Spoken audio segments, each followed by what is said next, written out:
The grounds on which Rhodes University is built is filled with rich history because these grounds were used in the colonial era. Come along with me as we explore from bullets to books.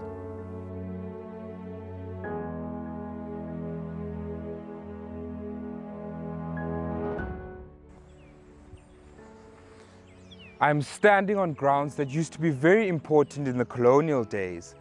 Drosty Lawns, a place that we all know as a place where students can just come and catch a break during their academic day, used to be a military ground. It is now home to the beautiful Rhodes University. To find out more about the places that we'll be exploring in this documentary, I spoke to Jeannie Wallace-McQueen, a PhD candidate in journalism and media studies at Rhodes University. Drosty Lawns is the old parade ground for the British military. A lot of Grahamstown and a lot of the campus was built by a regiment called the Royal Engineers. It also has quite a dark history because executions were carried out on the Drosty Lawns or on the Drosty Plain. There was at least one incident that I know of a firing squad, which probably means there were more. And public hangings were carried out on the Drosty Lawns until 1862.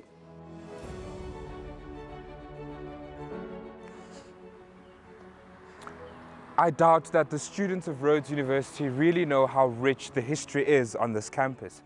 Behind me is the old provost, which was a military prison, but is now home to La Cafe, which serves hot and cold beverages and decadent desserts. The provost was built in a hurry in 1837 and then used to house 20 Kwekwe prisoners. They were imprisoned in this tiny space. So, you know, imagine you're somebody who has all your life lived in the open veldt. You know, you're not, even once you've joined the Cape Corps, you are still living out in the open spaces. And suddenly you're in this space. And now this space is built in the round. The whole of it is a round. Yeah, that's a panopticon design. It was designed first of all in the UK by somebody called Jeremy Bentham. And the whole point about it, I often say it's sort of colonialism personified.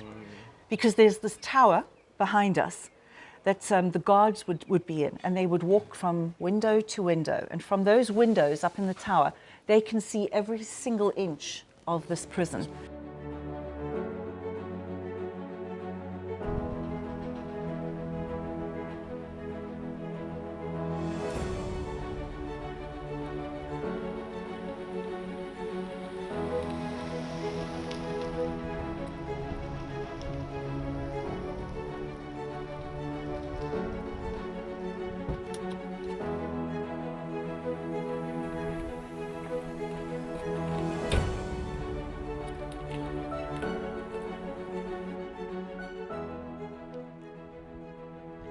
Settlers National Monument. This is home to the graduates of Rhodes University. It is every student's dream and goal to come up here to be celebrated for their academic excellence.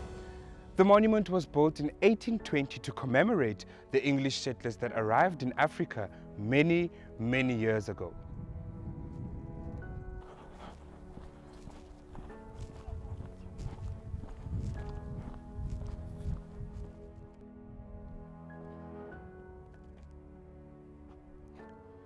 Behind me is the Fort Selwyn Gunfire Hill.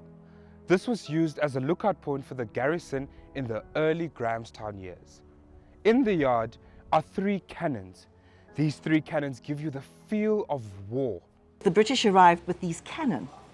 And you go and look at them. If you go up there, you can sit on them, take a photo. They're huge. And they're right up there on that hill overlooking the whole town. So if anybody had tried to come in, they would have been shot to pieces. My mother remembers, and I've never been able to double check this, but my mother remembered going and having tea and scones up there. And so I have to just, she's passed on now, so I can't check, sadly.